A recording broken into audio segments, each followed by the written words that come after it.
benvidos a un novo capítulo do curso Lingua Latina Omnibus, Lingua Latina para Todos nesta canle de YouTube.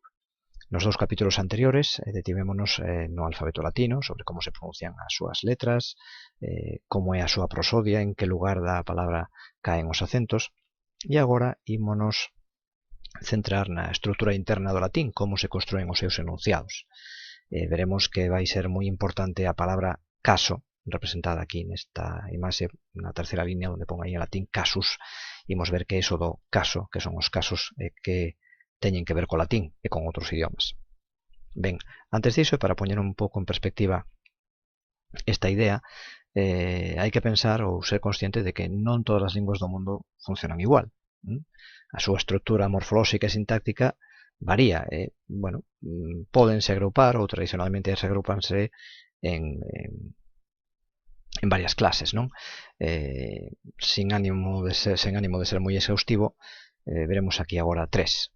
Unhas son as chamadas linguas aillantes. Nelas as palabras son palabras raíz, é dicir, non engaden sufixos nen prefixos. O chinés mandarín é un exemplo delas. Aquí temos unha oración escrita na fila superior. Na seguinte fila sería unha, digamos, transcripción fonética para axudarnos a pronuncialo, aínda que penso que mellor é escoitar pois unha voz chinesa lendo esa oración.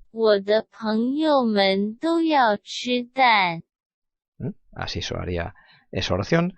Na transcripción fixámonos en que a primeira palabra é un pronome persoal, a segunda indica posesión, a terceira pois sería un equivalente ao noso sustantivo amigo, e despois aquí no medio da oración aparece un marcador que nos di que hai un plural, é dicir, un concepto de plural que afecta a toda a oración. Logo teríamos todo, que para nós é moi indefinido, querer, comer, que son verbos, e ovo, que é un sustantivo. A traducción correcta sería todos os meus amigos queren comer ovos.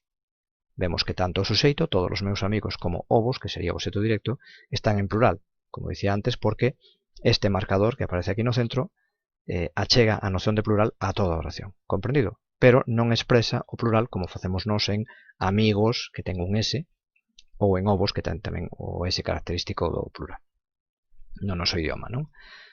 Un tipo de linguas, as aillantes. Outro tipo de linguas son as chamadas aglutinantes, que si utilizan sufixos, pero que se van engadindo un detrás de outro a raíz, porque cada un deles achega un único bloque de significado. O turco é un bo exemplo. Aquí temos a palabra ev, que significa casa, a que se lle engadimos o sufixo ler, pois damoslle o plural, as casas. Se a continuación de ler engadimos im, sería a noción de posesión da persoa que está realizando o enunciado, as miñas casas, a primeira persoa, e aínda lle poñemos poñer un de, un último sufixo que indicaría un complemento circunstancial de lugar en onde. Evrerim de sería nas miñas casas. Entón, vanse acumulando os sufixos. E un terceiro tipo de lingua son as chamadas flexivas, aínda que últimamente pois hai unha denominación composta, digamos, chamada flexivas fusionantes, nas que, como nas linguas aglutinantes, os sufixos se engaden a raíz, tamén poden engadir prefixos, pero en moitos casos eses sufixos non achegan un único bloque de información, senón varios, fusionando varios datos, digamos, nun único vector, que sería o sufixo. O galego e as linguas indoeuropeas funcionan así. Na palabra mineiras, por exemplo, temos a raíz min, que achega o significado central da palabra, o significado léxico, masa de mineral concentrada nun lugar, que é a que utilizamos para a palabra mina.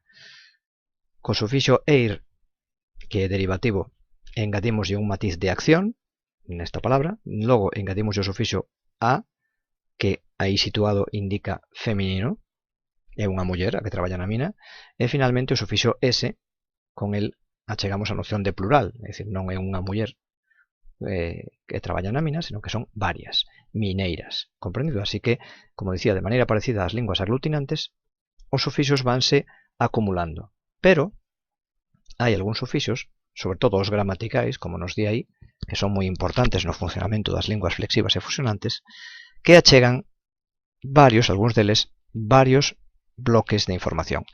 Nos substantivos e nos adxectivos non, porque os que se usan habitualmente os gramaticais, pois os que son os de xénero e de número, o a, masculino, femenino, s ou es, dependendo, como sabemos, en que acabe a palabra a que se lle solda ese sufixo, pois indica o plural. Pero nos verbos temos claros exemplos deses sufixos que nos din que estas linguas son fusionantes. É dicir, nun verbo como, por exemplo, amo, o verbo amar, amo, eu amo, nos cantamos, vos facedes, eses sufixos dan dous bloques de información. Dinnos quen fala e ademais cantos son.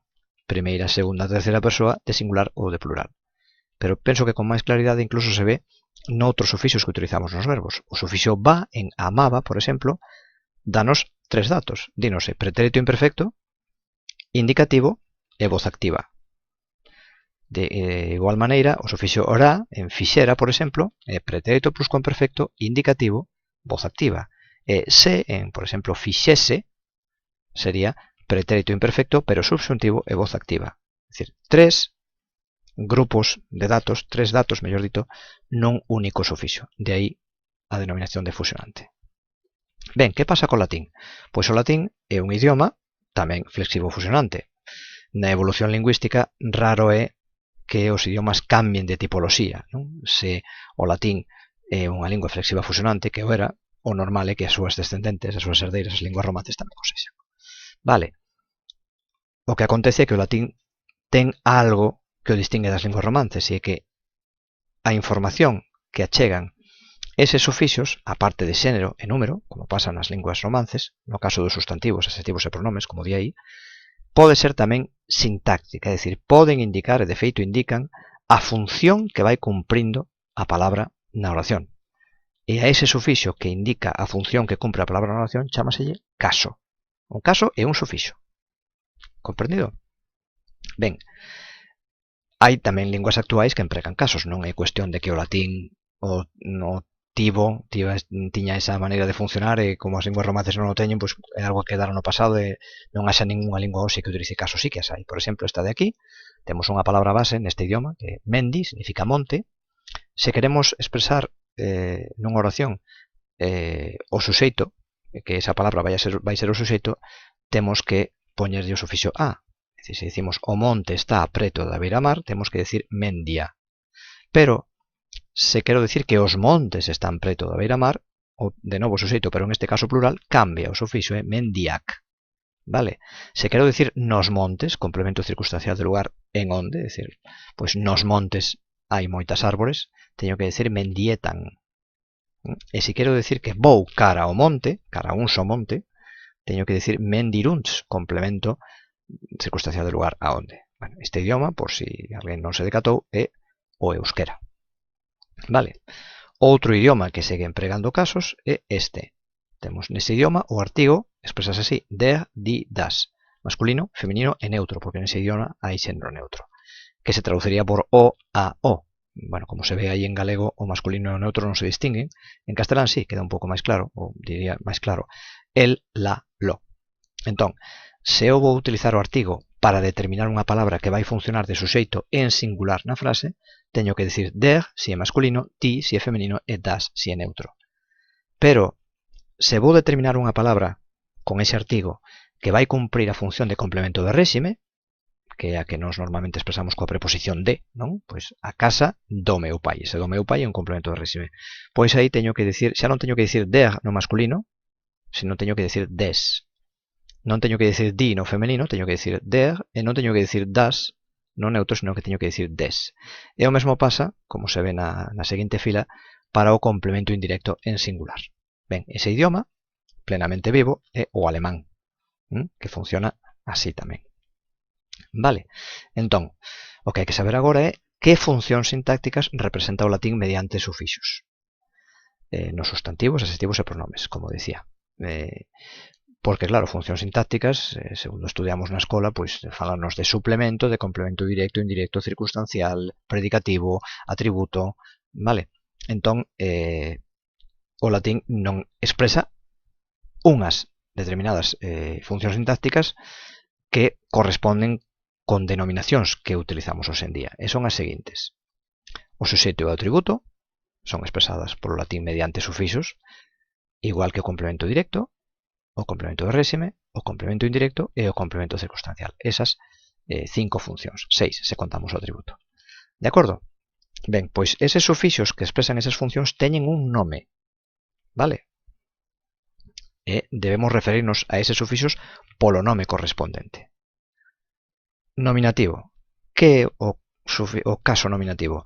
Pois o sufixo que se o atopamos nunha palabra nos indica que vai cumprindo a función de suxeito ou, se é unha oración copulativa, que leve verbo ser, estar ou parecer, ou similares, pois pode cumprir tamén a función de atributo. Comprendido? Nominativo. O vocativo é unha terminación que non se utiliza para expresar unha función sintáctica. Nós non consideramos hoxe en día a apelación unha función sintáctica. Por poñer un exemplo, en latín, señor, amo, dono, dice dominus. Ben, pois se un escravo quere chamar polo seu amo, non lle dirá dominus, porque esa é a forma para nominativo, esa é a forma coa que se expresaría esa palabra en función de suxeito nunha oración. Se quere chamar por el, utilizará outra terminación e dirá domine. Cambia us por e en ese momento e está empregando a terminación correcta para chamar polo seu amo. Comprendido? Pero, como dicía, non é unha función sintáctica. O acusativo expresa en latín o complemento directo ou circunstancial en determinadas condicións. O xenitivo expresa o complemento de réxime ou, nunha denominación máis tradicional, o complemento do nome. O dativo é outro sufixo, recordade sempre, caso é igual a sufixo, cada un co seu nome. O dativo é un sufixo que expresa o complemento indirecto, e o ablativo, sen h e con b, é un caso, un sufixo que expresa o complemento circunstancial. Ben, se nos fixamos aí, o complemento circunstancial aparece en dous lugares. Aparece no acusativo e no ablativo. Iso é porque o acusativo é, en determinadas condicións, pode cumprir a parte de complemento directo a función de complemento circunstancial, mentres que o ablativo é, en por sí, sen máis, se hai el mesmo complemento circunstancial. Ben, pois ata aquí este capítulo, espero que quedase pois máis ou menos claro. Se hai algunha dúbida ou algunha suxerencia de mellora, pois pódense escribir comentarios, como sempre, en calquera, como é habitual en YouTube. Pois nada, a espera despídome a espera de gravar o capítulo 4, donde seguiremos profundizando sobre o funcionamento interno do latín. Vale, pois valete, que como se di ata logo, chao en latín, ata a próxima.